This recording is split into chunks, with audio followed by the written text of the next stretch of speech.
ఈ ప్రాంతంలో శాంతి సరోవర్ ఉండడం, दीदी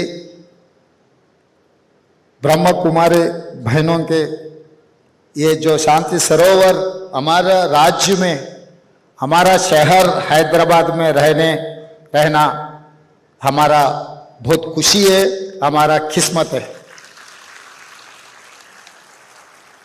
आदमी को कितना भी रहने दो, सब कुछ रहने दो, मगर शांति नहीं है तो कुछ भी नहीं है।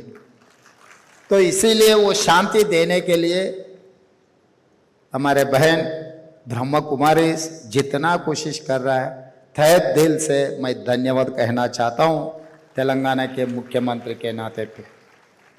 ఈరోజు ఇక్కడ బ్రహ్మకుమారీస్ కూడా ఈ యువతకి ఇట్లాంటి శిక్షణ ఇవ్వాలి, యువతని ఒక అభివృద్ధి పదం వైపు నడిపించాలన్న ఒక ఆలోచన మా ప్రభుత్వం యొక్క ఆలోచన, బ్రహ్మకుమారి గారి యొక్క సందేశం ఒకే విధంగా ఉంది।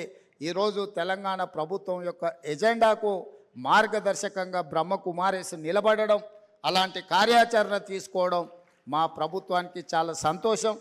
ఇంత మంచి కార్యక్రమాలు తీసుకోవడమే కాకుండా తెలంగాణ రాష్ట్రంలో శాంతి సరోవర్ ఉంది అని చెప్పి మేము గొప్పగా చెప్పుకుంటున్నాం।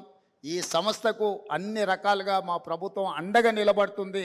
అదేవిధంగా సంతోష్ दीदी मुझे माउंट आबू आने के लिए कहा, ज़रूर ग्लोबल समिट जो अक्टूबर 4 to 7 जो समिट होने वाले हैं, ज़रूर मैं कोशिश करूंगा मेरे साथियों को लेकर, हमारे एमएलए एमएलसी सबको साथ में लेकर माउंट आबू आने के लिए मैं कोशिश करूंगी। ज़रूर मैं वहाँ पर जब ग्लोबल समिट है वहाँ पर आकर आपके आशीर्वाद, आपके संदेश ले आकर फिर तेलंगाना राज्य को आगे ले जाने के लिए मैं कोशिश करूंगा।